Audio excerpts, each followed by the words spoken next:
কালকের ব্যাপারে কিছু স্পেশাল অ্যানাউন্সমেন্ট ছিল। আমরা জানি যে কালকে জগন্নাথ সম্পদ প্রধান উপলক্ষে আমরা ঢাকা যাব। এই ব্যাপারে হচ্ছে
প্রত্যেক গাড়িতে সবার জন্য স্ন্যাক্স দেওয়া হবে, সেটা ঢাকা থেকে ফেরত আসার সময়, দ্যাট মিনস 5টা থেকে 6টার সময় হচ্ছে স্ন্যাক্সগুলো প্রোভাইড করা হবে। আর কালকে ডিনারটা একটু আর্লি ডিনার হবে, ডিনারটা শুরু হবে 8টা থেকে 9:30 পর্যন্ত। আর রিপিট, ডিনার হবে 8টা থেকে 9:30 পর্যন্ত। আপনাদের সুবিধার জন্য টাইম টেবিল আবার রিপিট করছি, হচ্ছে যথাসময়ে জানিয়ে দেওয়া হবে। ধন্যবাদ।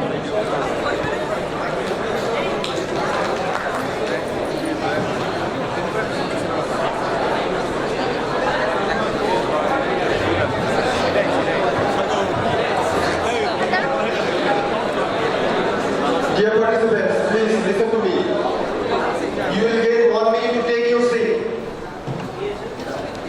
Otherwise, we will take legal action.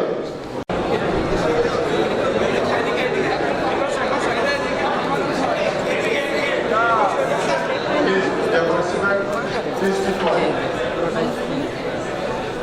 Whoever have got your mobile phone, please keep it silent and don't expose it to others. Our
Assalamualaikum. Okay. Oh, this is the way.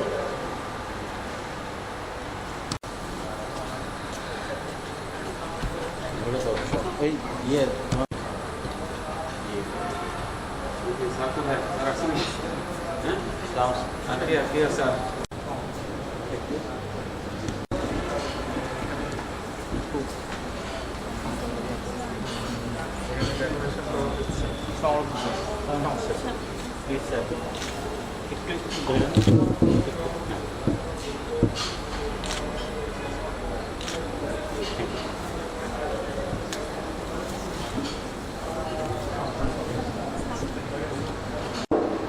এবং সম্মানিত rector ভাবি জনাব হাসরাত আহমেদ।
এসব করজদাদের নবধারা চলে এই আহ্বান নিয়ে আজকের আমাদের এই অনুষ্ঠান। প্রধান অতিথির সদয় অনুমতিক্রমে শুরু করছি আজকের অনুষ্ঠান। দেশমাতৃকার সেবা নিয়োজিত 69তম বুনিয়াদী প্রশিক্ষণ কোর্সে অংশগ্রহণকারী বাংলাদেশ সিভিল সার্ভিসের 37তম ব্যাচের 396 জন নবীন কর্মকর্তাদের সম্মিলিত প্রয়াস আমাদের আজকের এই অনুষ্ঠান। স্বাতন্ত্র্যপূর্ণ বর্ষাকালের চিরায়ত সৌন্দর্যের বর্ষা নিয়ে আজকে আমরা সাজিয়েছি আমাদের এই আয়োজনটি। এই অনুষ্ঠানে প্রধান অতিথি হিসেবে আমাদের মাঝে উপস্থিত রয়েছে গণপ্রজাতন্ত্রী বাংলাদেশ সরকারের সিনিয়র সচিব, বাংলাদেশ লোক প্রশাসন প্রশিক্ষণ কেন্দ্রের সম্মানিত রেক্টর ডক্টর এম আসলাম আহমদ এবং সম্মানিত রেক্টর ভাবি জনাব হাসরাত আহমেদ। এবং অনুষ্ঠান উপস্থাপনায় রয়েছে আমি মোহাম্মদ আবুল হুসাইন, সহকারী পুলিশ সুপার, এবং আমি সৈয়দা সালেহানুর, সহকারী কমিশনার। আষাঢ় ও শ্রাবণ, বর্ষাকাল। পৃথিবীর আর কোনো দেশে ঋতু হিসাবে বর্ষার স্বতন্ত্র বৈশিষ্ট্য বা নাম নেই। বর্ষা শুধুমাত্র যেন বাঙালির ঋতু। কদম ফুলের স্নিগ্ধ ঘ্রাণ যুগে যুগে নগর কিংবা গ্রামবাসীকে মুগ্ধ করেছে। তাই বর্ষা কবিদের ঋতু, রবীন্দ্রনাথ নজরুলের ঋতু। রবীন্দ্রনাথ বলেছিলেন, শান্তির ললিত বাণী শুনাইবে ব্যর্থ পরিহাস। সেই তিনি আবার গেয়েছিলেন শান্তির প্রার্থনা সঙ্গীত, বরিশধারা মাঝে শান্তিরও বাণী। রবীন্দ্রনাথের এই প্রার্থনা হয়তো ছিল ঈশ্বরের প্রতি, অথবা হয়তো ছিল প্রতিটি মানুষের মনে যে সুকুমার কীর্তি বেঁচে থাকে তার প্রতি। সেই প্রার্থনা নিয়ে আমাদের প্রথম পরিবেশনা সমবেত সঙ্গীত। আসছেন মনীষা, মুন্নি, অনন্যা, সোহানিয়া, প্রতীক, জাহের, ইউসুফ, সালেহিন, অর্ণব ও আরাফাত।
আমি ঘুম ভাঙারিয়া পাখি, আমি এসেছি তোমাদের সবার ঘুম ভাঙাতে, রঙিন আলোয় ভুবন রাঙাতে।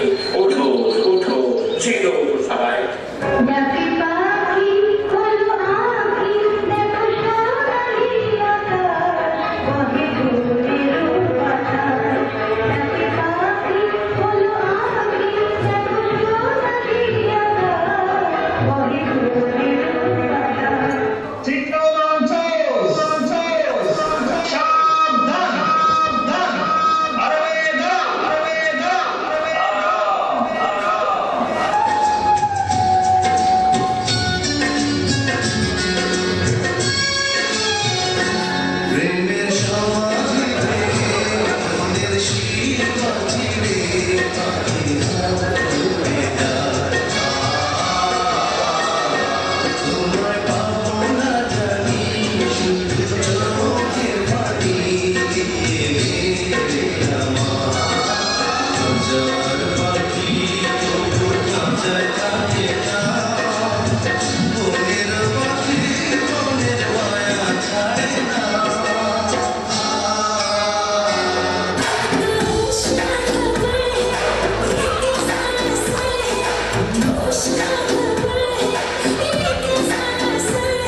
আমার সাইকেল আওয়ার বেগে উড়া উড়া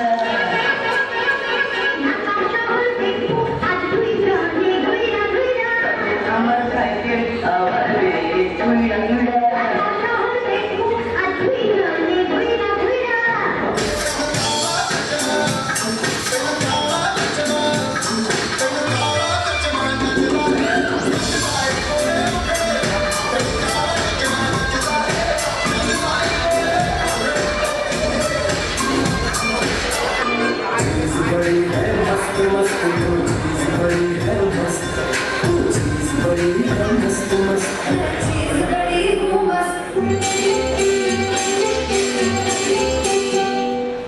আমার গরুর গাড়িতে বউটা দিয়ে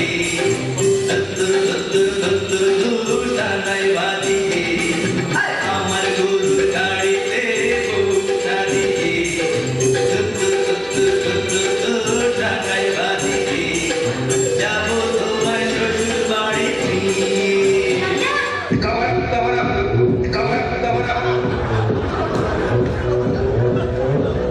Gangnam Style. Gangnam Style.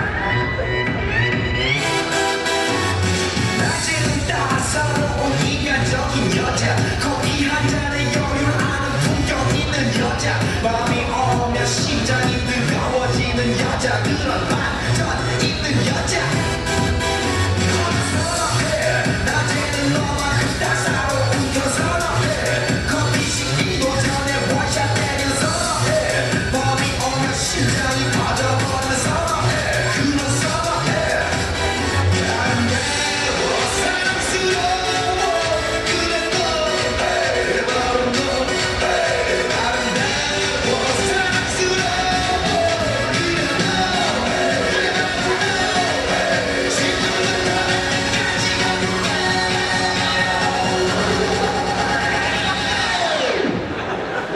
오빤 강남스타일. 강남스타일. 오빤 강남스타일. 강남스타일. 오빤 강남스타일. Liquor maximum.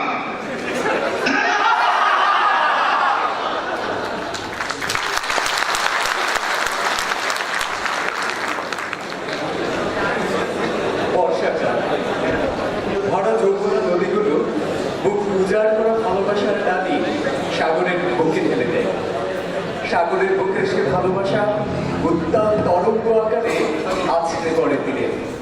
সেই তীর থেকে মুন্নি গাইবেন একটি ভালোবাসার গান।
শৈশব বা কৈশোরের সোনালী স্মৃতির দর্পণ। মানুষের মনে দৃষ্টির কিছু আবেদন কবিতার মাধ্যমে প্রকাশ করার জন্য মঞ্চে আসছে সালেহিন ফারজানা, হাবিব তৌকির, আরিফা, মনিরা, ইউসুফ ও জোবায়ের।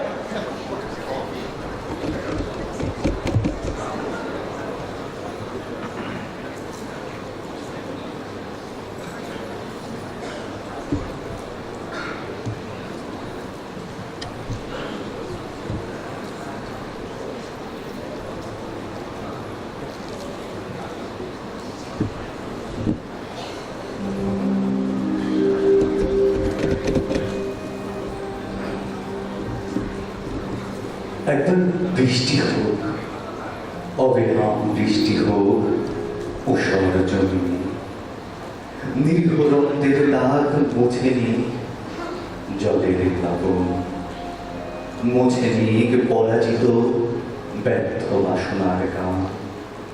গ্লানির পৃথিবী, তুমি যদি বনস্পতি তবে প্ররোচনা দাও।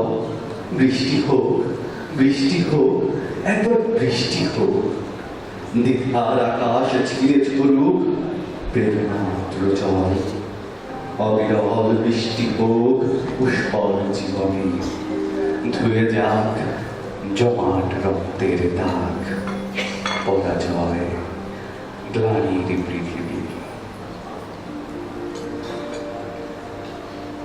আকাশ ভরা ভালোবাসায় দু ঠোঁট জুড়ে নিবিড় চুমু, পথ ডুবিয়ে মাঠ ভরিয়ে নদীর জলে মাতলা ঢেউয়ে, নুপুর পড়া মেয়ের মতো চৈত্র দাহন জড়িয়ে দিয়ে, স্কুল পালানো ছেলের মতো নকশি মাথার গল্প হয়ে মাঝে মাঝে স্বপ্ন দেখি বৃষ্টি এলো, বৃষ্টি এলো। আয় বৃষ্টি আয়, আয় বৃষ্টি আয়, আয় বৃষ্টি আয়, এই দেশ জুড়ে ঘন ঘটায় আয় বৃষ্টি আয়। ছোটবেলার মায়ের বলা গল্প হয়ে বৃষ্টি আয়, চিরাম মাঝে নৌকো বাবা গানের মতো বৃষ্টি আয়। ফুল পরিতে ফুল ফোটানো ফুল প্রেমের বৃষ্টি আয়, পানি শিশির গুচ্ছ নাচা সকাল হয়ে বৃষ্টি আয়।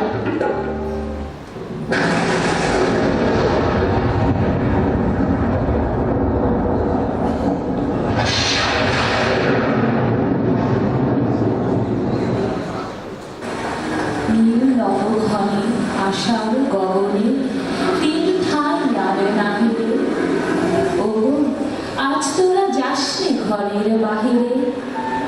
বাদলের ধারা ঝরে ঝড়ো ঝড়ো, আউশির খেয়ে জলে ধরো ধরো। কালি মাথা মেঘে ওপারে আধার ঘনিছে দেখ চাহিরে, ও আজ তোরা যাসনি ঘরের বাহিরে। এমন দিনে তারে বলা যায়, এমন ঘন ঘোর বরিশায়, এমন দিনে মুখ খোলা যায়।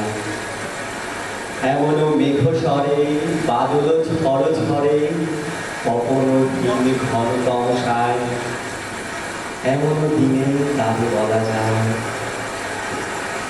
সে কথা শুনিবে না কেহ আর, নিভৃত নির্জন চারিধার। দুজনে মুখোমুখি গভীর দুঃখে দুঃখে, আকাশে জল ঝরে অনিবার। জগতে কেহ যেন নাহি আর, এমন দিনে তারে বলা যায়, এমন ঘন ঘোর বরিশায়।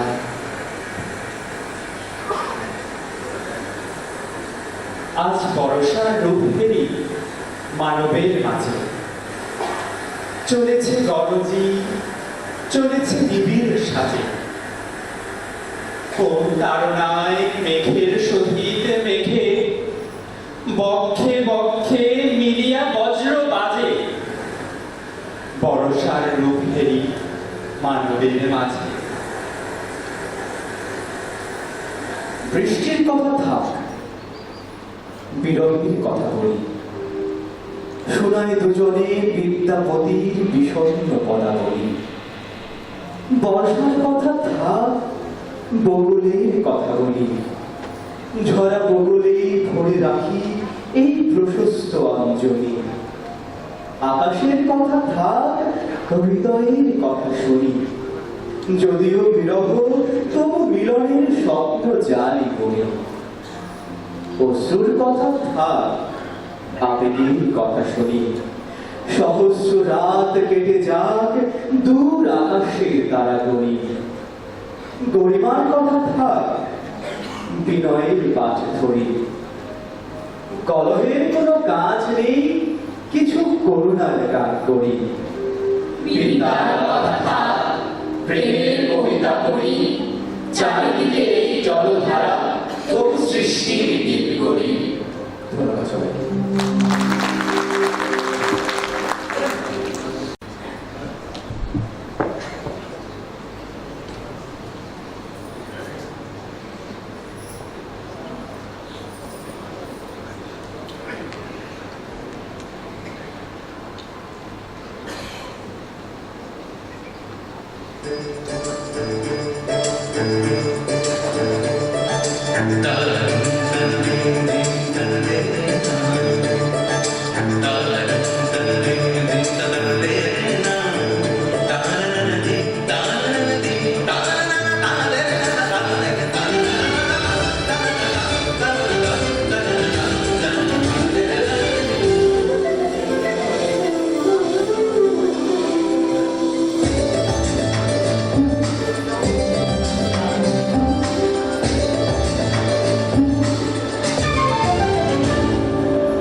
গ্রামকে পেছনে ফেলে শহরের দিকে ধাবিত হয় মানুষ। শহরের চোখ ধাঁধানো চাকচিক্য আর নাগরিক সুবিধা আকর্ষণ করে মানুষকে, কিন্তু যত সুবিধায় থাক না কেন গ্রাম ছেড়ে আসা শহুরে মানুষকে সারা জীবন তারা করে বেড়ায় গ্রামের সবুজ স্মৃতি। তাই গ্রামগুলোকে শহরের নাগরিক সুবিধা দিতে মাননীয় প্রধানমন্ত্রীর একটি উদ্যোগ আমার গ্রাম আমার শহর। একে ঘিরে পরিবেশিত হবে একটি নাটিকা দিগন্তে সোনালী ভোর। মূল ভাবনা সবুজ সরকার, পরিচালনায় ছিলেন মোহাম্মদ হাবিবুর রহমান। অভিনয়ে সবুজ, পাশা, সামিম, সাজিদ, বকর, বিপুল, শরীফ, রহমত, নাজমুন, রওশনা, তানি, রব্বানি, অলোক, ফাহিম, ফাহমিদা ও আতিক।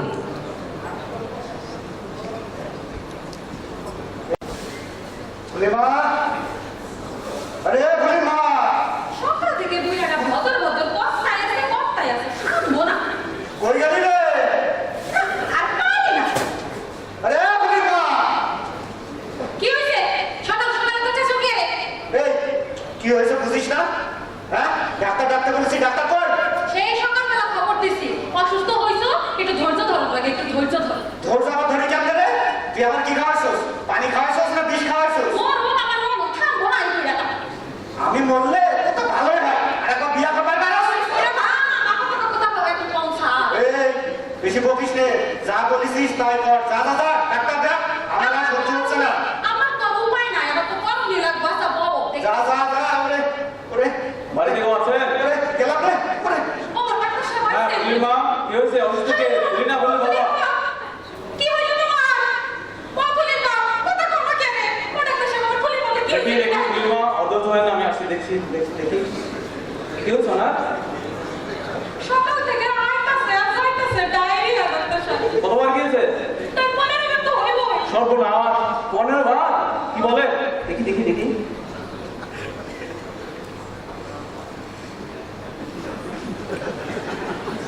ফুলিমা, রোগীর অবস্থা তো বেশি ভালো মনে হইতেছে না। কি কইতাছেন ডাক্তার সাহেব? বলে তো বাঁচবো তো। আবার তো সদর হাসপাতালে নিতে হইব, আমার ক্লিনিক তো ভালো চিকিৎসা সরঞ্জাম নাই। ফুলিমা, এখন কান্দনের সময় না, কেউ খবর দাও, তাড়াতাড়ি হাসপাতালে নিতে হইব।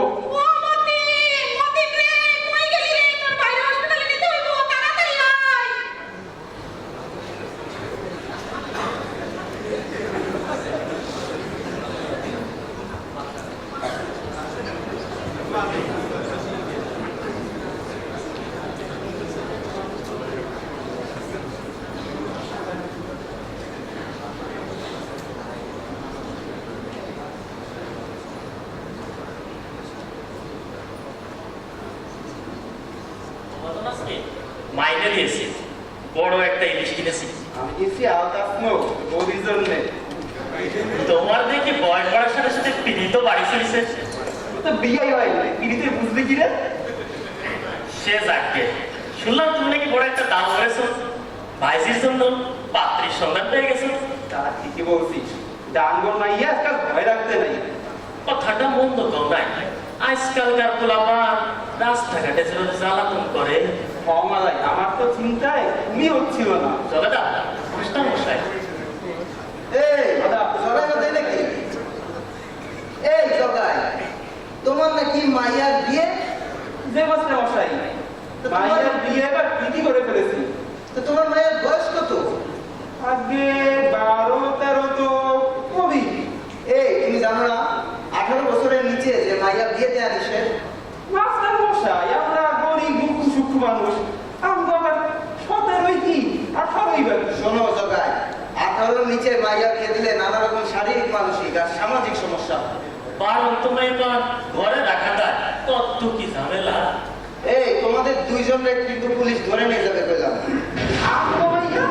আমরা বিয়ে দিব, পুলিশের কি? এই জগায়, বৃষ্টি আসতেছে, আমি যাই। কথাটা মাথায় রাখো কিন্তু কইলাম। মাস্টারের কথা মাস্টার রেখো, আমার মাইয়া বিয়ে আমি দিমুই। সবাটা সত্যি সত্যি যদি পুলিশ ধরে লয়ে যায়, আজকে বুঝি ঠাডা পড়ে মারা যাবে। রাস্তার অবস্থাও খারাপ। আমার কবেই বা ভালো ছিল। সাবধানে শোনো,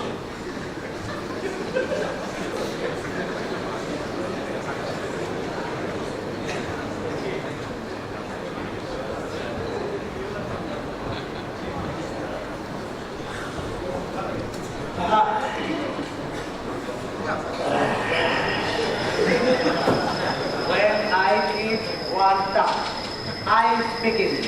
What is speak? English. You talk English? Talk. Is that very bad? Give it that president. Good job.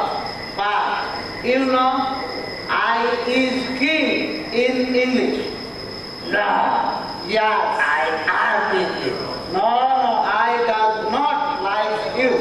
I is king in English. I taught you. I tell you. Understood? এই তোরা রহমত সাকিল না তোরা তোরা এখানে কি করছিস রে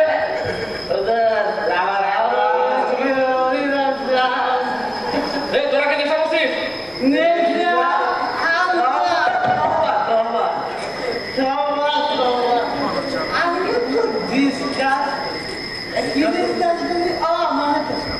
আমি আসমানে দেখা যাচ্ছে ওরা আকাশে সূর্য দেখাই যাচ্ছে আরে না এই নেশা করে তো এটা চন্দ্র নয় সূর্য নয় এটা ল্যাম্পোস্ট ল্যাম্পোস্ট মাথা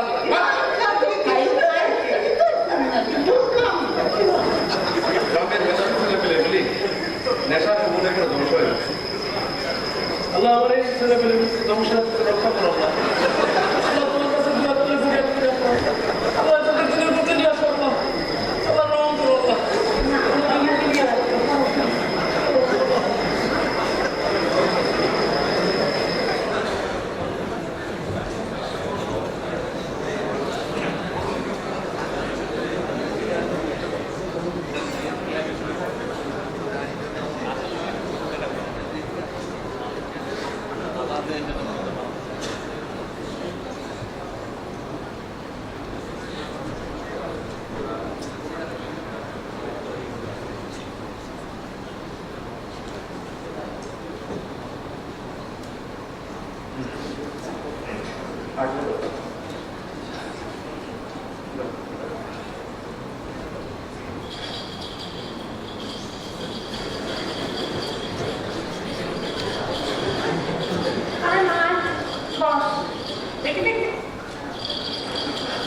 কি সুন্দর করে সাজছে দেখি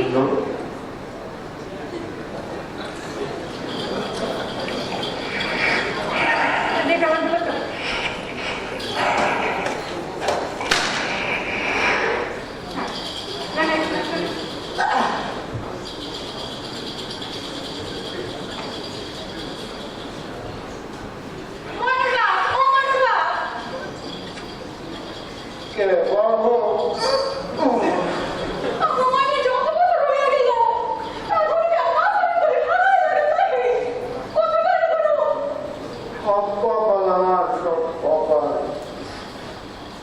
তুমি যেইভাবে বেসরম বেরোতে হয়ে আদা পারে পারে তুমি তোমার পেটে পাগল বলে তো চার পেটে পাগল হয়ে সাপ দেখছো সাপ যেভাবে পিড়ায় ওইভাবে যদি তোমার পিড়াই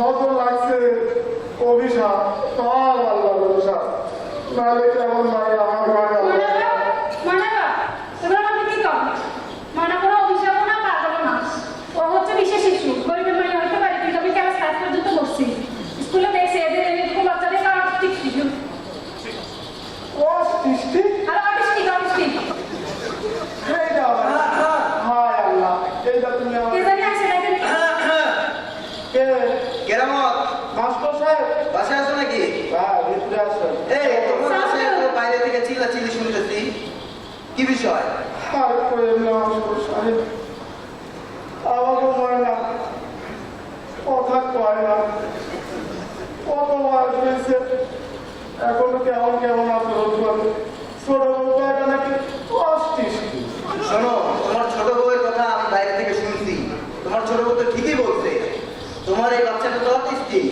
অটিস্টিক না তুমি এটাকে শহরে নিয়ে যাও এখানে পরিচর্যা কেন্দ্র আছে ওখানে নিয়ে যাও এখানে সেবা সুরক্ষার ব্যবস্থা আছে হ্যাঁ ও বড় ছোট দাদা ওরা নিয়ে যান চলো যাই চলে যায় আছি যাবো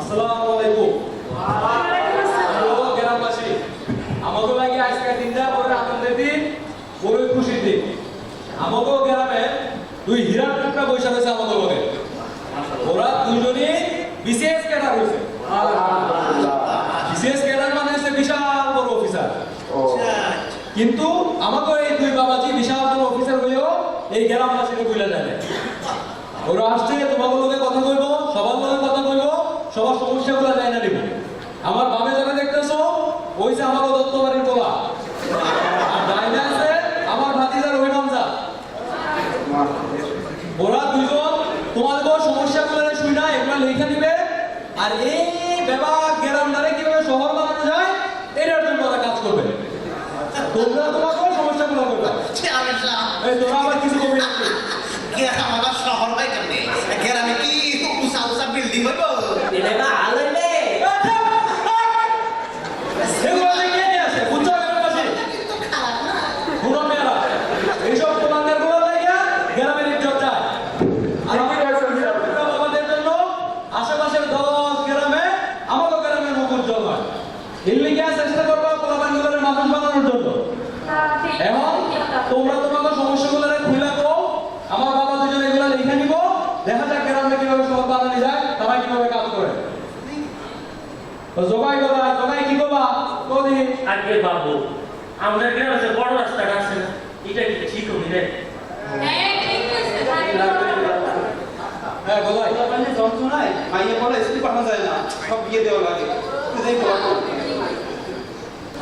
ফুলের মাটি সব বানাবি স্যার কি এত আপনারা যে বড় লোক মানুষ ম্যাজিস্ট্রেট পুলিশ আমাদের কোথায় কি কাজ হইব স্যার আমার একটা রিকোয়েস্ট ছিল স্যার 2 দিন পর পর রোগ শোকে মইনা যাইতেছে একটা কল যদি কইতা দিতেন খুবই উপকার হতো স্যার ঠিক কইছে বলি না হ্যাঁ স্যার কিছু করবে আর কি কিছু বল হাসতে না কোন দেখি আপনারা তো বাবা বিশেষ ক্যাডার হয়েছেন আমি এই গ্রামের স্কুলের মাস্টার আমার গ্রামের ছোট ছোট বাচ্চা মেয়েদের বিয়ে হয়ে যাচ্ছে অল্প বয়সে এটা দেখেন না কিছু করা যায় না জানো স্যার ডাক্তার সাহেব আমি এই কমিউনিটির বড় ডাক্তার তো আমার এই ক্লিনিকে কোনো ভাবতি কিছু সরঞ্জাম নাই কিছু করা যায় না অ্যাম্বুলেন্স সেবা নাই এগুলো কিন্তু গ্রামের মানুষের বড় দরকার এগুলো যদি ব্যবস্থা করে সাগর কইয়া ব্যবস্থা করতে পারে তাহলে কিন্তু গ্রামের মানুষ বড় উপকার হয় সেভেন চ্যাপ্টার ও বানা না তো দেখি আমার নাম তো অটিস্টিক ওদের যদি কিছু কম চাও পুরো তো কিছু বুঝে না বাবা রহিমান দা তুমি একটু বলো তো খবরে এই সমস্যাগুলো নিয়ে কিছু হয় বাবা ম্যাজিস্টার আমার মায়েরা কথা কইতে পারে না কেমন যে মুখ করে ওরও মুখ কয় এটা নাকি অস্থির এটা কি রোগ বাবা কি চিকিৎসা আছে আচ্ছা আপনি কি জানেন অটিজম কি অটিজম কোনো রোগ নয় সরকার অটিজম নিয়ে অনেক উদ্যোগ নিয়েছে অটিস্টিক বাচ্চাদের জন্য বিশেষ স্কুলের ব্যবস্থা করেছে আর তাছাড়া সরকার আপনাদের জন্য একটা বিশেষ ব্যবস্থার সেবা চালু করেছে আপনাদের সবাই মোবাইল আছে না আর মোবাইলে 999 কল করলে আপনার এই যে স্টিচিং এর সমস্যা আপনি পুলিশের সহায়তা পাবেন ডাক্তার সাহেব আপনার যে অ্যাম্বুলেন্সের সমস্যা 999 কল করলে আপনি অ্যাম্বুলেন্স পাবেন তাছাড়া গ্রামে যদি কখনো আগুন লাগে তাহলে 999 কল করলে ফায়ার সার্ভিসের সুবিধা পাবে এবং এই সেবার জন্য কোনো টাকা খরচ হবে না আপনাদের তোমরা বগলে এই তিনটা নয় মোবাইলে উড়াইয়া সেট করে রাখবা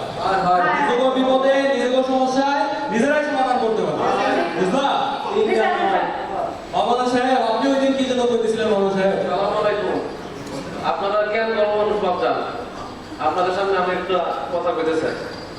আমার গ্রামে মাদকাসক্ত হয়ে যাচ্ছে বলা হয়, এই চরম মতো মাদকাসক্ত, তাদের জন্য যদি একটা কিছু করতেন। এইসব সমস্যা যে করা যায়। আচ্ছা, তোমরা তোমাদের সবার সমস্যা মন খুললা কইছো, আমার এই দুই বাবাজি লেখা নিছে, আমি এখন আমার এই বাবাজিরে কইতেছি তোমাকে উদ্দেশ্যে কিছু করার লাগে। বাবাজি কিছু কও। আসসালামু আলাইকুম। তো আপনারা সবাই ইতিমধ্যে জেনে গেছেন আমাদের বর্তমান সরকারের একটি নির্বাচনী প্রতিশ্রুতি হলো আমার গ্রাম আমার শহর, যার মাধ্যমে সরকার শহরে প্রাপ্ত সকল সুযোগ সুবিধা গ্রাম পর্যায়ে নিশ্চিত করার জন্য প্রতিশ্রুতিবদ্ধ। এখন আপনাদের মনে প্রশ্ন জাগতে পারে এটি কিভাবে সম্ভব, এটি কিভাবে সম্ভব? তো এটি সম্ভব হলো আপনারা যে সকল সমস্যার কথা তুলে ধরেছেন এখানে, সেই সমস্যাগুলোর সমাধানের মাধ্যমেই ব্যাপারটা নিশ্চিত করা সম্ভব। আর এটি কখনো সরকারের একার পক্ষে সম্ভব না, এজন্য আপনাদের সাহায্য, সহযোগিতা এবং সচেতনতার প্রয়োজন আছে। তো আমরা আপনাদের সাহায্য সহযোগিতা পাবো তো? তো আপনাদের এই সহযোগিতার মনোভাব আর আমাদের একান্তিক চেষ্টা, এ দুটো সমন্বয়ের ফলেই আমার গ্রাম আমার শহর বাস্তবায়ন হবে এবং অচিরেই বাংলাদেশ একটি সুখী, সমৃদ্ধ এবং উন্নত দেশে পরিণত হবে। তো আপনাদের সবাইকে ধন্যবাদ।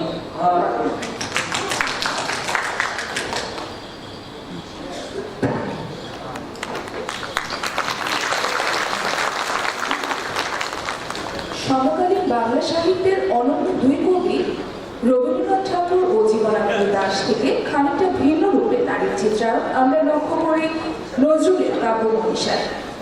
নজরুল সাহিত্যে নারী দখল করে আছে এক বাস্তব ও বর্ণীয় স্থান। এ পর্যায়ে একক নজরুল গীতি পরিবেশন করতে আসছেন জাহের।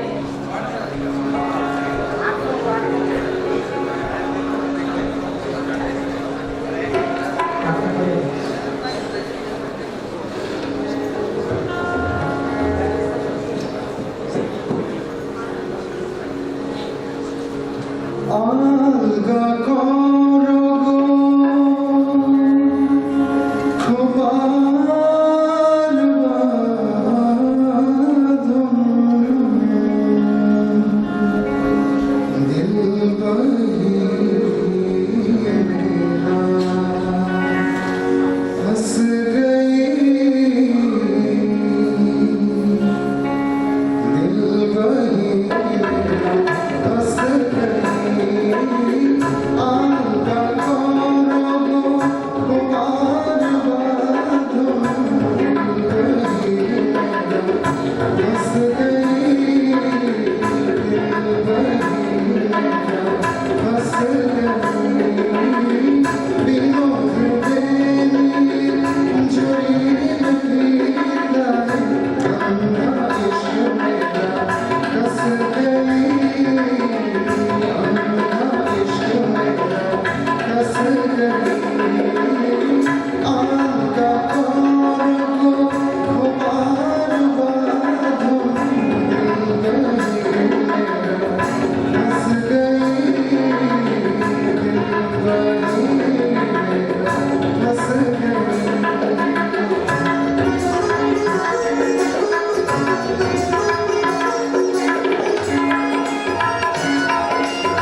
তাও যদি না পারে তখন পাখিটিকে পাঠিয়ে দেয় সেই প্রিয় মানুষটির কাছে, বলে দিতে বলে সে যেন তাকে না ভুলে। আসছে অরুণা ও রফিক সেই পাখিটি নিয়ে।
মেঘের সঙ্গে মানুষের মনের তুলনা করা হয়।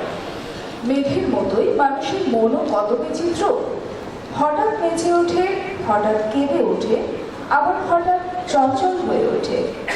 আজকের এই সন্ধ্যাকে মোহনীয় করতে দলীয় নৃত্য নিয়ে আসছে সুশাদ, হুমায়রা, রুমানা ও শিল্পী।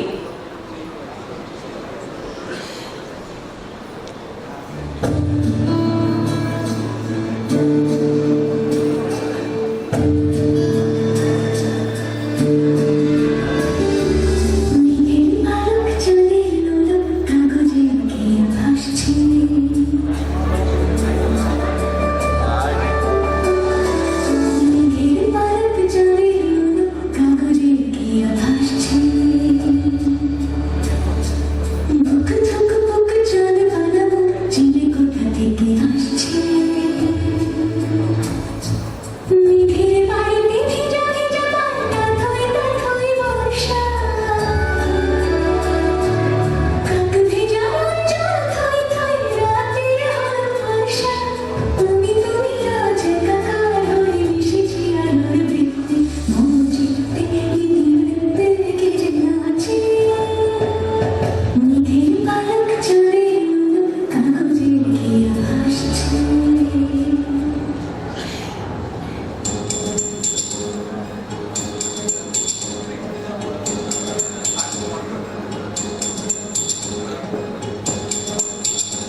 কৃষ্ণকে একবার রাধা বলেছিল, আমার এই প্রেমের কষ্ট তুমি বুঝবে কেমন করিয়া, কেমন করিয়া এই কথাটা তোমাকে বুঝাই। আমি প্রার্থনা করি জন্মান্তরে আমি কৃষ্ণ হই, তুমি রাধা হও। সেই রাধাই যেন আজ মনীষা।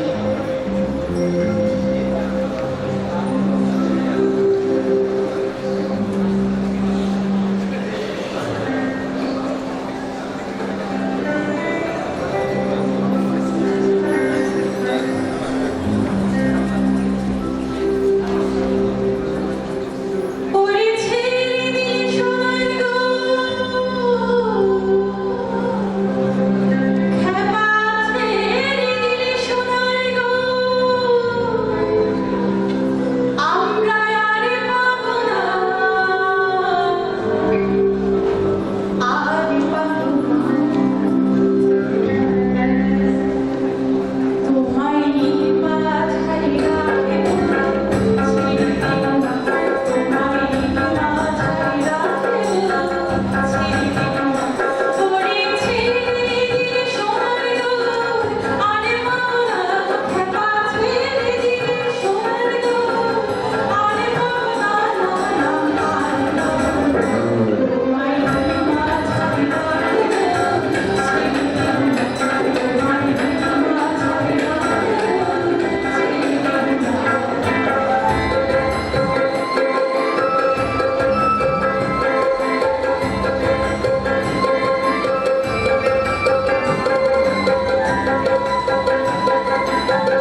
জানালার ওপাশে যে বহু দূর চেয়ে থাকা হয় বৃষ্টি ঘন চোখে, সেখান থেকে মেঘের দানায় চড়ে কারো কারো ঠিকানায় উড়ে আসে হাজার বর্ষা রাতের দীর্ঘশ্বাস।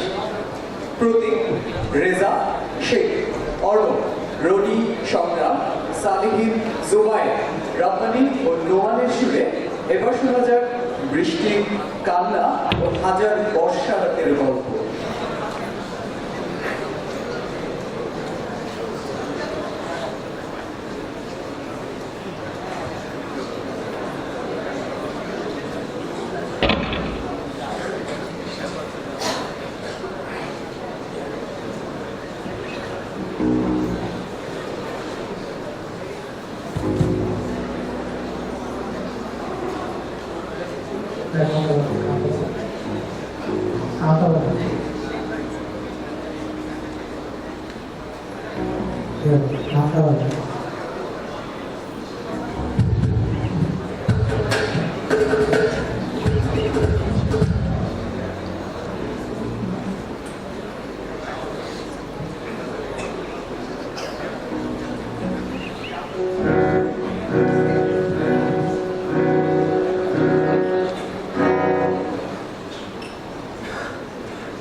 এদেশে 6টি ভিন্ন রূপের ডালি নিয়ে হাজির হয় আমাদের সামনে, যার অপার সৌন্দর্য আমাদের মুগ্ধ করে।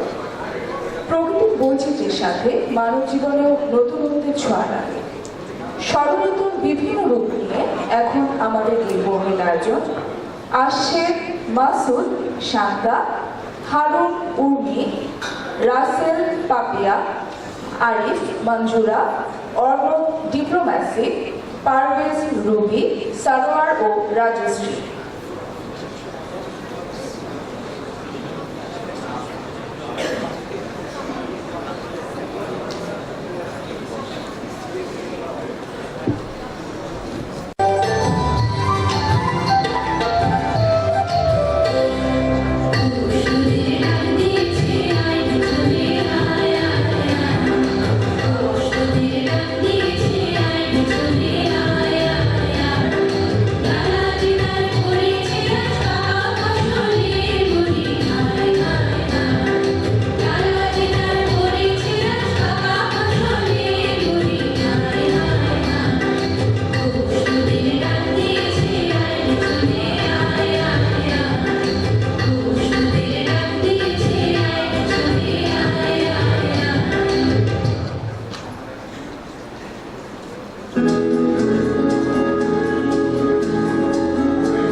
অনুষ্ঠানের প্রধান অতিথি সম্মানিত রেক্টর স্যার এবং সম্মানিত রেক্টর ভাবিকে মঞ্চে নিয়ে আসার জন্য বিনীত অনুরোধ জানাচ্ছি।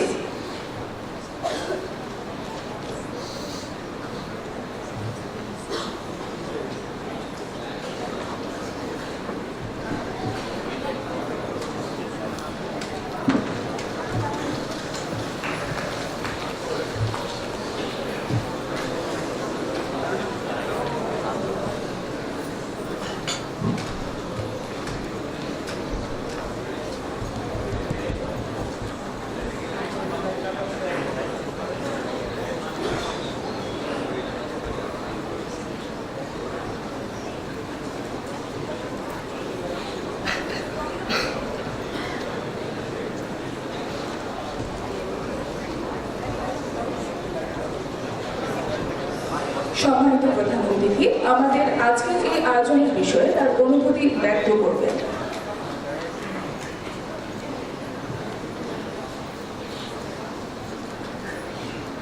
আমার প্রিয় সহধর্মিনী আশাদ আহমেদ, সম্মানিত ভাবিবৃন্দ,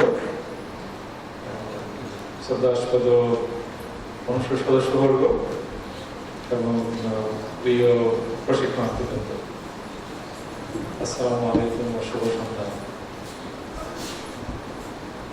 আজকে এই প্রথম ম্যাচ রজনীতে উপস্থিত থাকতে পেরে আমরা দুজনে আনন্দিত। বিশেষত এটা আমাদের শেষ ম্যাচ রজনী পিএইচসিতে রেক্টর হিসেবে, সে কারণে এটা আরো স্মরণীয়।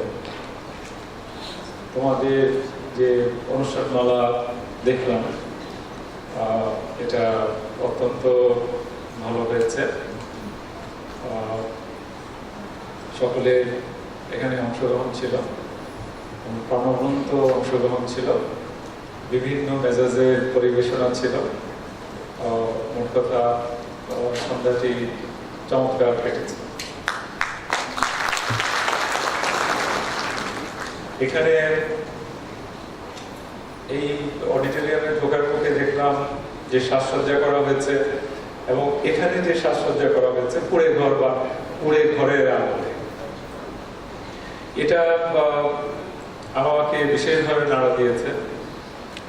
যে আমরা যখন এখানে ফাউন্ডেশন করি, আমি তৃতীয় ফাউন্ডেশনে ছিলাম 1985 সালে,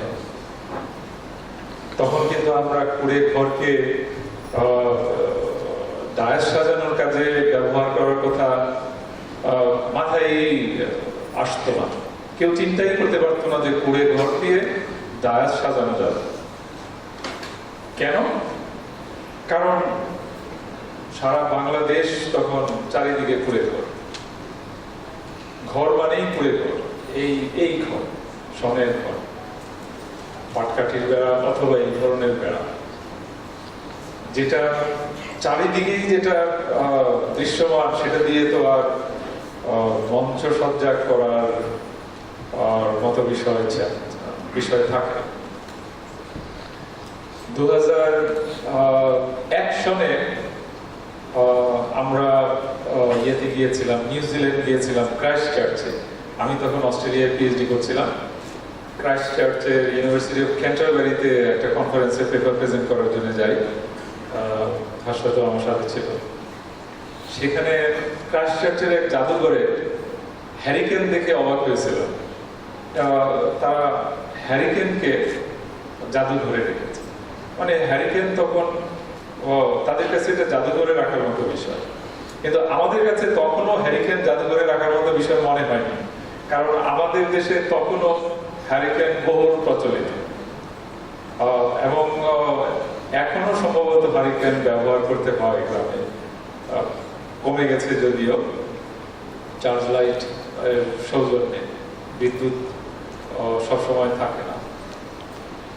এভাবে দেখা যাচ্ছে যে আমরা ক্রমান্বয়ে উন্নতির দিকে এসেছি। একসময় যেখানে আমাদের দেশে শতকরা 95% অঞ্চল ছিল গ্রাম,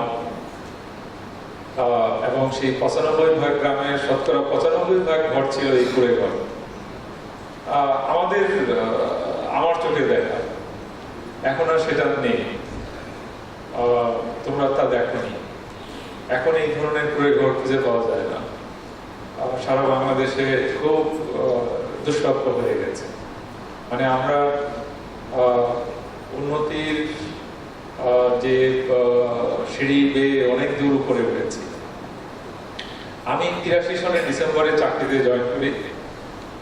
তোমাদের মতো স্বল্পকালীন সময়ের জন্য ফরিদপুর কালেক্টরেটে যোগদান করি বেতন ভাতা গ্রহণের সুবিধার্থে। তারপর পরই আমাকে যোগদান করতে হয় সার্ভে সেটেলমেন্ট ট্রেনিং এ। ফাউন্ডেশনে সুযোগ পাইনি। সার্ভে সেটেলমেন্ট ট্রেনিং করি 2 মাসের জন্য। করার পর আবার ফরিদপুর ফিরে যাই। ফরিদপুর থেকে তখন আমাদেরকে গোপালগঞ্জে পাঠিয়ে যায়। তো সেই অর্থে গোপালগঞ্জে আমার প্রথম পোস্টিং ছিল। গোপালগঞ্জে যাওয়ার যে স্মৃতি, সেটা চিরস্থায়ী হয়ে গেছে আমার মাথার মধ্যে। আমরা 3 ব্যাচমেট একসাথে গোপালগঞ্জ যাই। রাস্তাঘাটের অবস্থা তখন ভয়াবহ রকমের খারাপ ছিল। একটা তখন ট্যাকের হাটে তখন একটা ইয়ে ছিল, যারা তোমরা ওই পথে আসা যাওয়া করো, ট্যাকেরহাটে একটা ফেরিঘাট ছিল। সেই ফেরিঘাটের ফেরি ছিল নৌকার ফেরি। সেই নৌকার ফেরি দিয়ে পার হয়ে ওপারে গিয়ে তারপর সেখান থেকে চাঁদের গাড়িতে উঠি। চাঁদের গাড়ি ওই যেগুলো হিলটেক্সে আগে চলতো, এখন হিলটেক্সের চাঁদের গাড়িও অনেক উন্নত গাড়ি হয়ে গেছে। আগে ছিল উইলি জিপগুলো। উইলি জিপগুলো হলো 50 দশকের জিপ গাড়ি। এগুলোকে সংস্কার করে ব্যবহার করা হতো যাত্রী পরিবহনের কাজে। সেখানে আমাদের 3 জনকে ভিআইপি সিট বসানো হয়। ভিআইপি সিট মানে হলো ড্রাইভারের পাশে, যেখানে একজনের সিট, সেখানে ঠেসে 3 জনকে ঢোকানো হয়েছে ভিআইপি হিসেবে। আর আমাদের সামনে কিছু দেখা যাচ্ছিল না, কারণ বনেটের উপরেও প্যাসেঞ্জার ছিল। বনেটের উপরে বাঁশ দিয়ে মাচার মতো বেঁধে তার মধ্যে বসানোর ব্যবস্থা করেছিল প্যাসেঞ্জার। পিছনে তো আছেই, বনেটের উপরেও প্যাসেঞ্জার ছিল এবং ড্রাইভার বনেটের উপর দিয়ে প্যাসেঞ্জারের ফাঁক দিয়ে কোনো রকমে দেখতে পায়। এইভাবে গাড়িতে চলে যায়। রাস্তার অবস্থা ছিল ভয়াবহ, মনে হয় এই উল্টে গেল। তো এইরকম একটা রাস্তা দিয়ে এরকম একটা গাড়িতে চড়ে গোপালগঞ্জে যোগদান করার জন্য যায়। তোমরা নিশ্চয়ই আজকে গোপালগঞ্জকে চেনো অনেকেই। এই দুই গোপালগঞ্জকে কোনোভাবেই মেলানো যাবে না। আমি যে গোপালগঞ্জকে দেখেছি, গোপালগঞ্জ থেকে টুঙ্গিপাড়া বা কোটালীপাড়ায় যেতে হতো আমাদেরকে গয়না নৌকায় করে, এবং দিনে গিয়ে দিনে ফেরত আসা যেত না, অবশ্যই রাত্রি যাপন করতে হতো। তো এরকম দেশ ছিল আমাদের দেশ। এটা শুধু গোপালগঞ্জ ছিল না, আমার বাড়ি ঢাকা জেলার কালীগঞ্জ, আমার সাবেক ঢাকা জেলা, বর্তমানে গাজীপুর জেলার কালীগঞ্জ উপজেলা, সেখানেও এই একই অবস্থা ছিল। কালীগঞ্জ এখান থেকে বোধহয় 30-35 কিলোমিটার দূরে। সেই কালীগঞ্জে আমাদের তখন রেল স্টেশনে রেল পথ ছিল একমাত্র, কোনো সড়ক যোগাযোগ ছিল না। ট্রেনে দূরপাল্লার ট্রেন আসতো, সিলেটের ট্রেন, চিটাগাংয়ের ট্রেন। এই সমস্ত ট্রেনের ভিতরে আমরা কোনোদিন উঠতে পারিনি, কারণ আমরা মাঝখান থেকে উঠি। আমাদের জায়গা ছিল ছাদে, অথবা ইঞ্জিনের দুপাশে, অথবা কম্পার্টমেন্টের ইয়েতে ঝুলে, ওই হাতলে ঝুলে। এভাবে আমাদেরকে ওই ঢাকা আসা যাওয়া করতে হতো। তো আমাদের যে স্কুল ছিল, আমাদের স্কুল ছিল ওই উপরে টিন, নিচে মলিবাসের বেড়া এবং মাটির ফ্লোর। আমি কালীগঞ্জেই লেখাপড়া করি, আমার স্কুলও কালীগঞ্জে, কলেজেও কালীগঞ্জ, কলেজেরও একই অবস্থা ছিল। তো এখন সেই স্কুল এবং কলেজে অনেক বড় বড় বিল্ডিং হয়েছে, 4-5 তলা বিল্ডিং, অনেক বিল্ডিং।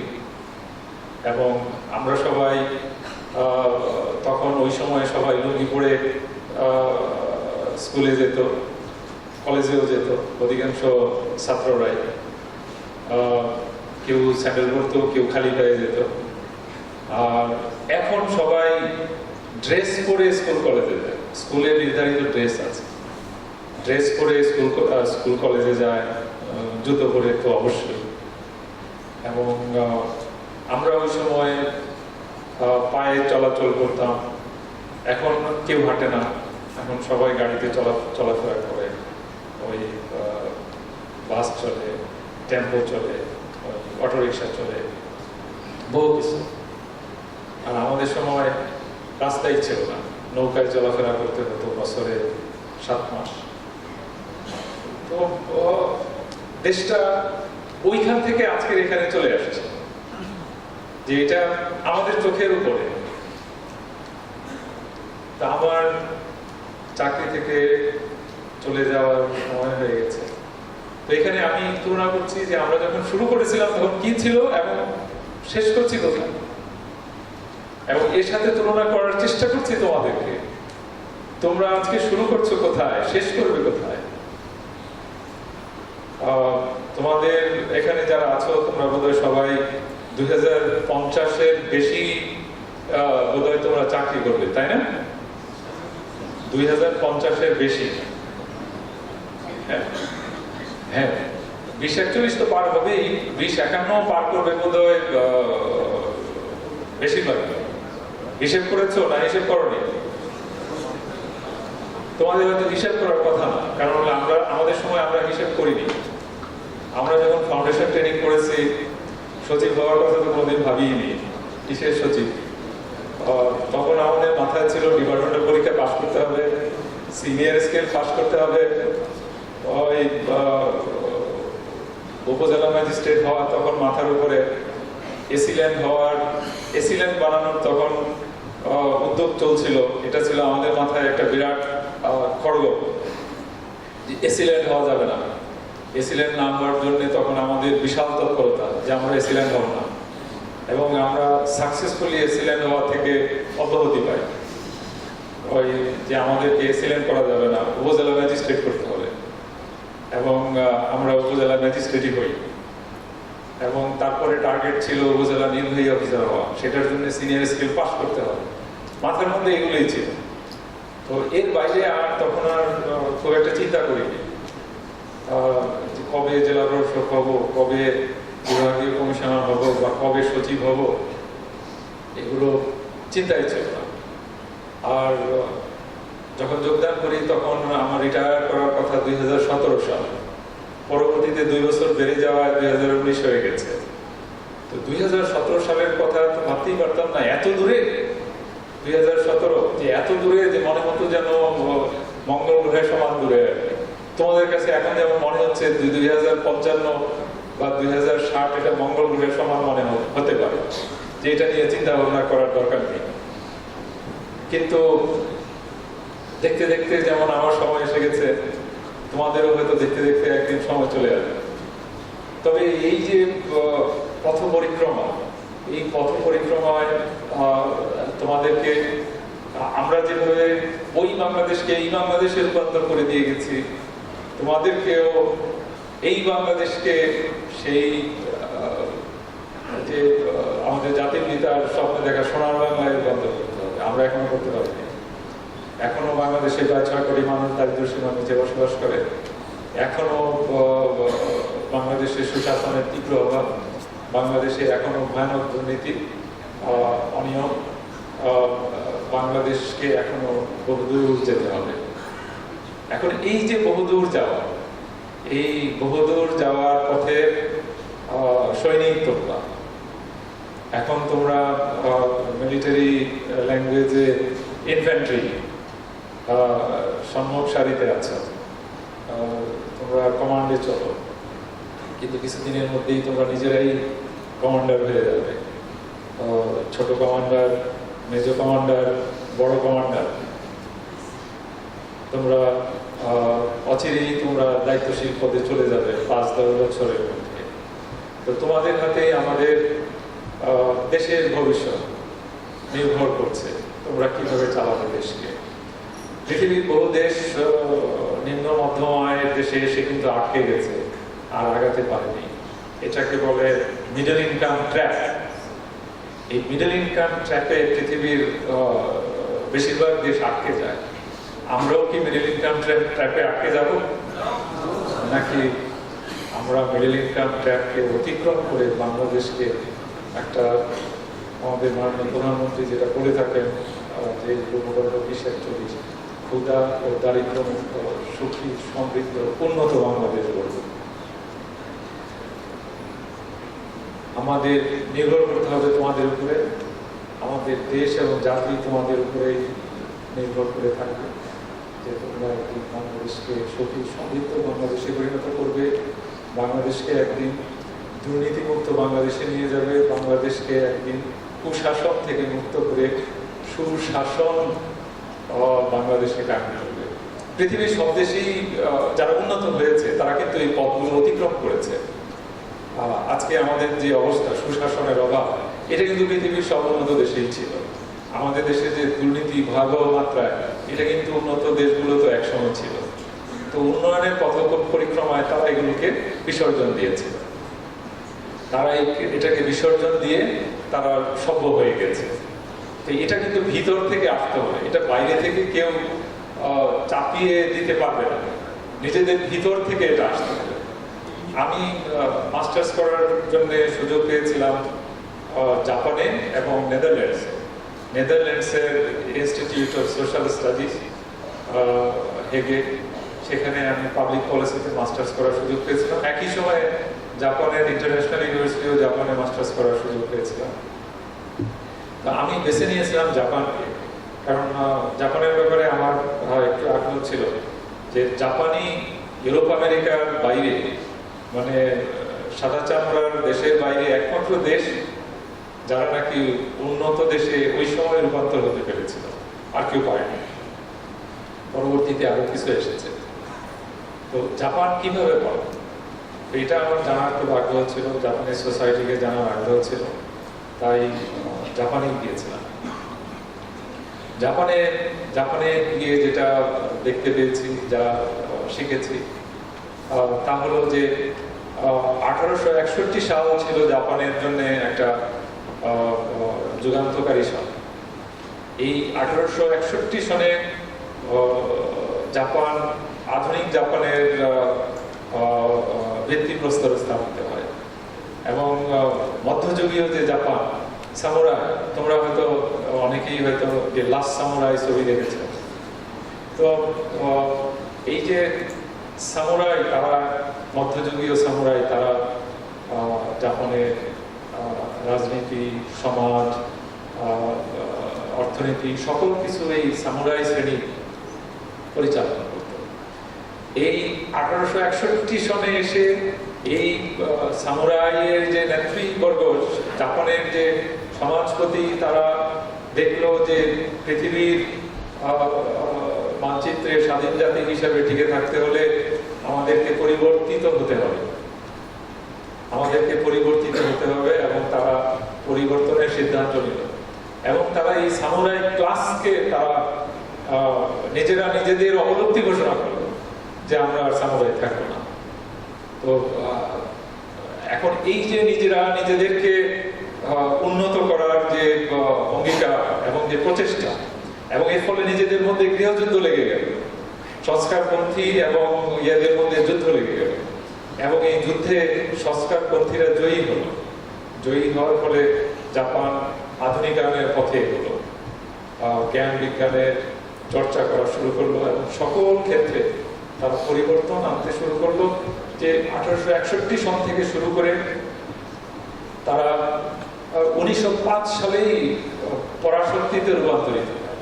অনেকে ভাবে যে জাপান বোধহয় দ্বিতীয় বিশ্বযুদ্ধেই পরাশক্তি ছিল, তা নয়। তারা 1905 সনে রাশিয়ান এম্পায়ারকে পোর্ট আর্থারের যুদ্ধে পরাজিত করে সুপার পাওয়ারের মর্যাদা পেয়ে গেছে 1905 সনে। এই জাপানের ওই সামুরাইদের যে তরবারি ছাড়া আর তীর ধনুক ছাড়া আর কিছু ছিল না 1861 সনে। কিন্তু 1905 সনে তারা আধুনিক সমরসজ্জা, বিমান বাহিনী, নৌবাহিনী, সেনাবাহিনীর সংযোগে তারা রাশিয়ান যে সামরিক বাহিনী তাকে পরাজিত করতে সক্ষম। এত দ্রুত তারা নিজেদেরকে পরিবর্তন করে, এবং এই পরিবর্তন শুধু সামরিক ক্ষেত্রেই নয়, এটা অর্থনীতির ক্ষেত্রে, জ্ঞান বিজ্ঞানের ক্ষেত্রে, সামাজিক ক্ষেত্রে, সকল ক্ষেত্রে তারা, এমনকি তারা আইন করা হয়েছিল যে সকলকে দুধ খেতে হবে। তারা দুধ খেত না। 1861 সনের আগে জাপানিরা দুধ খেত না। দুধ খাওয়াকে বাধ্যতামূলক করা হয়, কেননা শরীরকে সবল করার জন্য, শক্তিশালী করার জন্য। এইভাবে তারা সর্বক্ষেত্রে তারা দৃষ্টি নিবন্ধন দিয়ে তাদের দেশগুলো করে। তো আমার মূল কথা হলো যে ভিতর থেকে পরিবর্তনটা আসতে হবে। এখন নিজেদেরকে শপথ নিতে হবে যে আমরা ভালোভাবে চলবো এবং অন্যায়কে প্রতিহত করব। আমরা কুশাসনের বিরুদ্ধে আমরা সুশাসন প্রতিষ্ঠা করব, তাহলেই কিন্তু আমাদের দেশ উন্নত হবে। শুধু স্লোগান দিয়ে কিন্তু উন্নত হবে না, স্লোগান দিয়ে কাজ হবে না। অ্যাকশন লাগবে। শুধু স্লোগানেরও দরকার আছে সকলকে উদ্বুদ্ধ করার জন্য, কিন্তু অ্যাকশন লাগবে এবং নিজেকে ঠিক হতে হবে। আমি নিজে ঠিক না থেকে আমি একজনকে ঠিক হওয়ার পরামর্শ দিতে পারবো না এবং কেউ আমার কথা শুনবে না। তো এইভাবে আমাদের সকলকে অঙ্গীকার করতে হবে যে আমরা সঠিক পথে থাকবো এবং আমরা আমাদের দেশকে সুখী সমৃদ্ধ উন্নত দেশে রূপান্তর করব। আমরা আশাবাদী যে তোমরা আমাদের দেশকে ওই পর্যায়ে নিয়ে যেতে সক্ষম হবে। ঠিক একইভাবে এটা তো হলো জাতীয় লক্ষ্য। শুধু জাতির কথা ভাবতে হবে না, নিজের কথাও ভাবতে হবে অবশ্যই।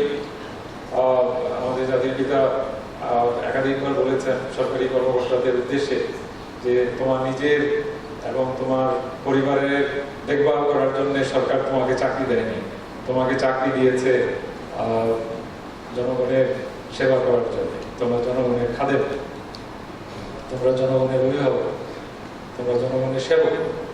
এইভাবে জনগণের যেভাবে সেবা করতে হবে, নিজের এবং পরিবারেরও অবশ্যই লক্ষ্য রাখতে হবে। নিজের যোগ্যতা বাড়াতে হবে, দক্ষতা বাড়াতে হবে, অবশ্যই নিজের এবং পরিবারের সুখ সমৃদ্ধির দিকে লক্ষ্য রাখতে হবে এবং এগুলো কিন্তু দুর্নীতি ছাড়াই করা সম্ভব। এবং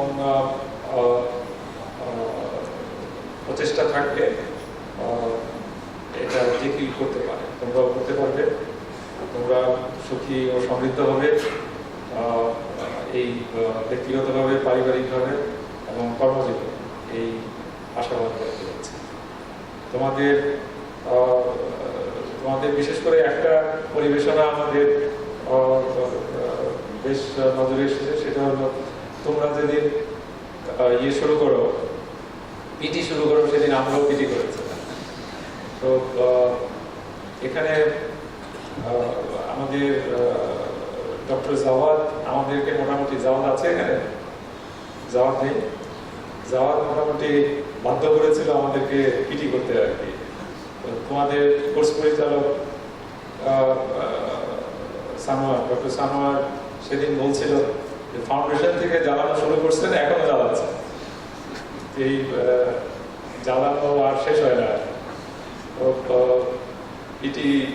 পিটি প্যারেড এটা ভালো লাগে না অনেকের কাছে, কিন্তু শরীরকে সুস্থ রাখার জন্য এটার দরকার আছে। তো এটা নিয়ে তোমরা যে চমৎকার পরিবেশনা করেছ, এটা খুবই ভালো লেগেছে।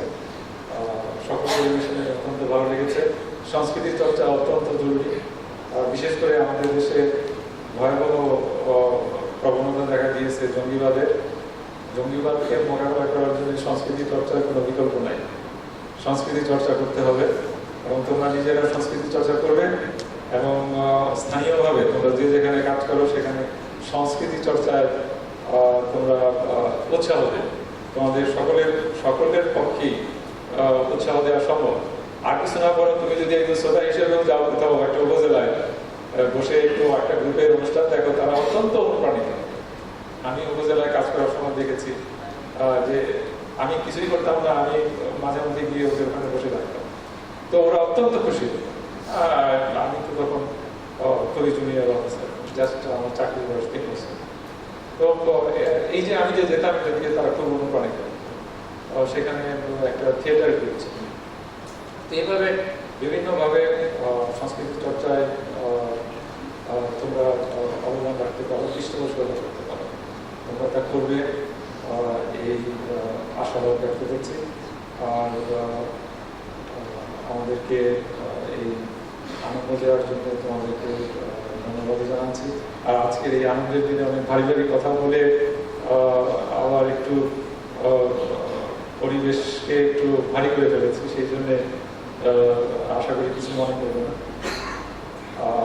তোমাদের সকলের মঙ্গল কামনা করে এবং সাংস্কৃতিক কমিটি এবং ন্যাস কমিটি, উভয় কমিটিতে যারা আছো তোমাদের সবাইকে অভিনন্দন জানিয়ে আমি আমার বক্তব্য শেষ করছি। খুদাহাফেজ। ধন্যবাদ সম্মানিত প্রধান অতিথিকে তার মূল্যবান বক্তব্যের জন্য। এ পর্যায়ে সম্মানিত রেক্টর ভাবিকে তার অনুভূতি ব্যক্ত করার জন্য বিনীত অনুরোধ জানাচ্ছি। সে বলছে যে না, সব কথা তো আমি বলে ফেলেছি, সে আর কি বলবে। তো তবুও একটা কিছু বলো।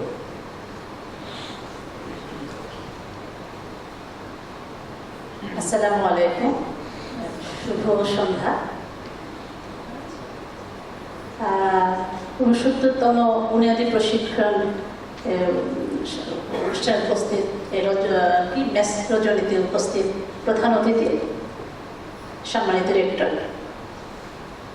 সম্মানিত আমাদের বিপিএটিসি অনুষদ বর্গবৃন্দ, আমাদের ভাবিবৃন্দ এবং প্রশিক্ষণার্থীবৃন্দ, আসসালামু আলাইকুম। আসলে আমি এখানে দাঁড়ায় আমার একটা সুযোগ হলো আপনাদেরকে দেখা। আমি একদম চোখ খুলে মন ভরে আপনাদেরকে দেখলাম, আমার কাছে খুব ভালো লাগলো। আর অনুভূতির কথা বলতে গেলে যেটা বলবো যে অত্যন্ত মনোমুগ্ধকর একটা অনুষ্ঠান আমাদেরকে উপহার দিলেন, এক কথায় অসাধারণ বলব। আর রেক্টর মহোদয় আপনাদের সাথে কথা বলছেন, আর আমি ভাবছি সেই কথাই যে আপনারা আমাদের ভবিষ্যৎ, জাতির ভবিষ্যৎ, বাংলাদেশের ভবিষ্যৎ। আপনারা দেশের সুশিক্ষিত সুসন্তান বাংলাদেশে আপনারা নিয়ে যাবেন 2041। আপনারা ক্ষুধা দারিদ্র মুক্ত বাংলাদেশ, উন্নত বাংলাদেশ গড়বেন। তাই আমি আপনাদেরকে একদম মন ভরে দেখছি যে আমাদের শেষ হচ্ছে, আপনাদের শুরু হবে। কনগ্রাচুলেশন আপনাদেরকে।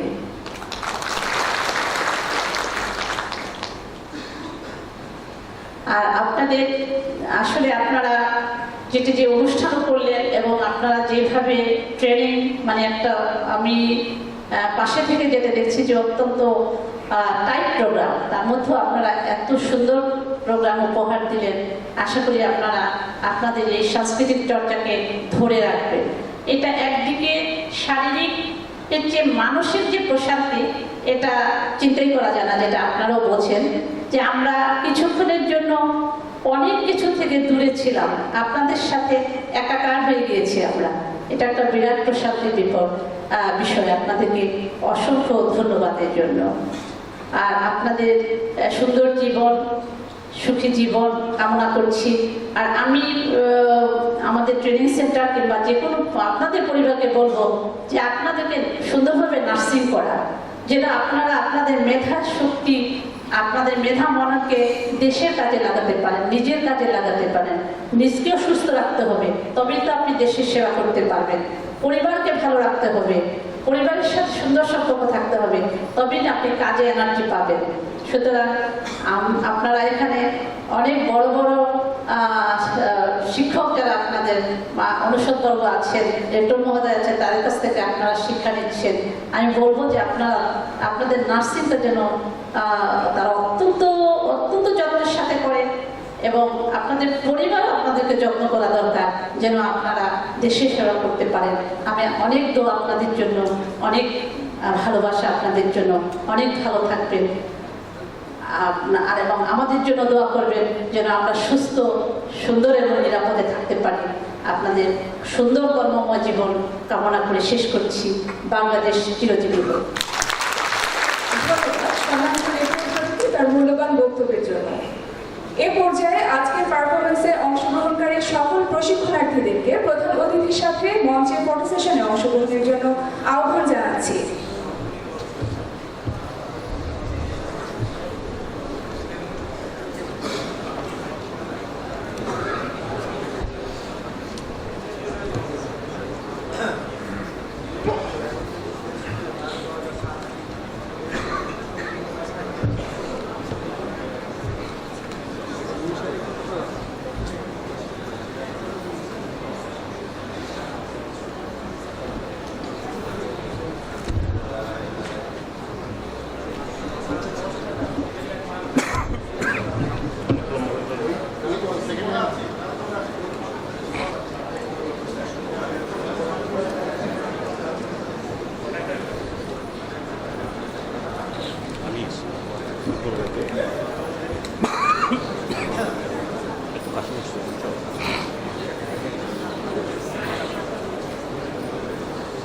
Top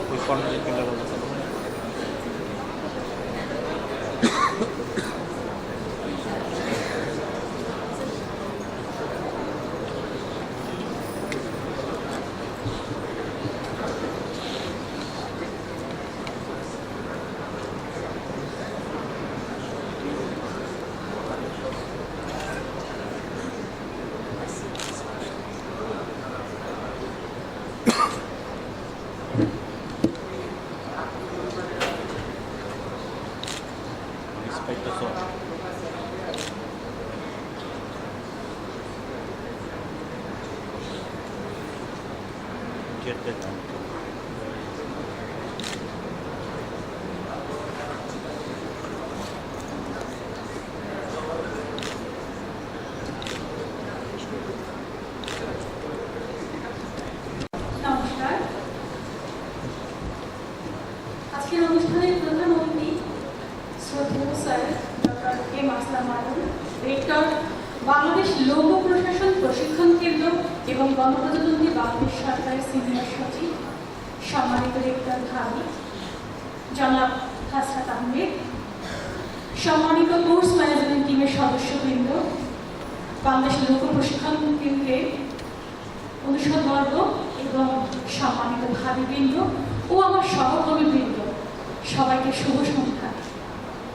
আমি মনীষারানী কর্মকার, সহকারী কমিশনার, 69তম বুনিয়াদী প্রশিক্ষণ কোর্সের একজন গর্বিত সদস্য এবং সাংস্কৃতিক কমিটির সভাপতি। আমরা আজ ভীষণ আনন্দিত ও পুলকিত আমাদের প্রথম মেস রজনীতে সম্মানিত রেক্টর ভাবি, শ্রদ্ধেয় রেক্টর স্যার এবং সম্মানিত সকল সদস্যবৃন্দকে আমাদের মাঝে পাওয়ার জন্য। এটি আমাদের কাছে একটি স্মরণীয় হয়ে থাকবে। স্যার, শ্রদ্ধেয় স্যার এবং রেক্টর ভাবি আমাদেরকে এভাবে সময় দিয়ে আমাদেরকে অলঙ্কৃত করার জন্য আমি ধন্যবাদ জ্ঞাপন করছি আমার এই সাংস্কৃতিক অনুষ্ঠানের সাথে সংশ্লিষ্ট সকল সদস্যকে, যাদের অক্লান্ত পরিশ্রমের ফলে সাফল্যমণ্ডিত এই সাংস্কৃতিক অনুষ্ঠানটি উপহার দিতে পেরেছি। আন্তরিকভাবে ধন্যবাদ জ্ঞাপন করছি কোর্স ম্যানেজমেন্ট টিমের সকল সদস্যবৃন্দদের, যাদের সহযোগিতা এবং আমাদের সাহায্যের জন্য পরিপূর্ণভাবে আমরা এই সাংস্কৃতিক পর্বটি সম্পন্ন করতে পেরেছি। ধন্যবাদ সবাই।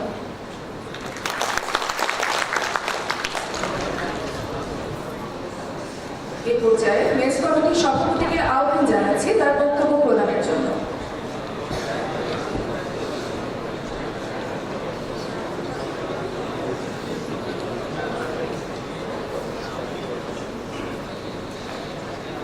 বাংলাদেশ প্রশিক্ষণ কেন্দ্রের চলমান ৭তম বুনিয়াদী প্রশিক্ষণ কোর্সের প্রথম মেস রজনীর আজকের প্রধান অতিথি বাংলাদেশ লোক প্রশাসন প্রশিক্ষণ কেন্দ্রের সম্মানিত রেক্টর মহোদয় এবং গণপ্রজাতন্ত্রী বাংলাদেশ সরকারের সিনিয়র সচিব জনাব ডক্টর এম আসলাম আলম স্যার, সম্মানিত রেক্টর ভাবি জনাব হাসরাত আহমেদ,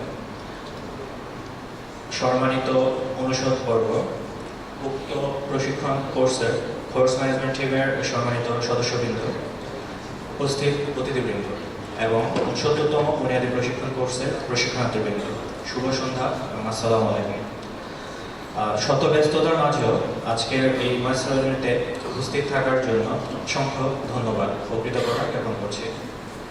আমি আব্দুল আমিন মাহবুব, সহকারী সচিব পররাষ্ট্র মন্ত্রণালয়, ৬৯তম বুনিয়াদী প্রশিক্ষণ কোর্সের একজন সদস্য এবং চলমান মেস কমিটির সভাপতি। সম্মানিত সুধীবৃন্দ, ৬৯তম বুনিয়াদী প্রশিক্ষণ কোর্সের সকল প্রশিক্ষণার্থীবৃন্দের পক্ষ হতে মেস রজনী পরবর্তী নৈশভোজে আপনাদের সবাইকে আমন্ত্রণ জানাচ্ছি। মাননীয় রেক্টর স্যার, সম্মানিত রেক্টর ভাবি, সম্মানিত অনুষদবর্গ, সম্মানিত কোর্স ম্যানেজমেন্ট টিমের সদস্যবৃন্দ এবং উপস্থিত অতিথিবৃন্দ, উক্ত নৈশভোজে আপনাদের সদয় উপস্থিতি আজকের এই ম্যাচ রজনীকে পরিপূর্ণতা দান করবে। নৈশভোজে আপনাদের উজ্জ্বল অংশগ্রহণের জন্য আগাম কৃতজ্ঞতা জ্ঞাপন করছি। সবাইকে ধন্যবাদ।